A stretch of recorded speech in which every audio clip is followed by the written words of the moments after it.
Syederalun diduga akibat korsleting listrik, 8 rumah di asrama PHB TNI Angkatan Darat di Lamprit hangus terbakar pada Sabtu 10 September 2022.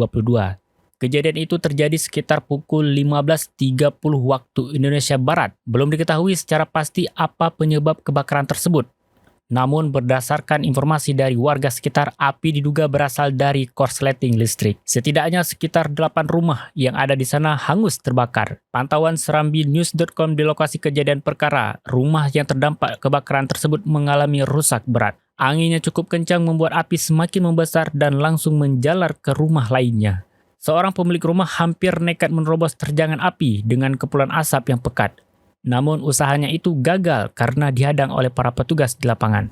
Danru 3 Pemadam Kebakaran Banda Aceh Taufik Victor mengatakan setidaknya ada 6 unit mobil armada kebakaran Banda Aceh dan 3 unit dari Aceh Besar yang diterjunkan ke lokasi.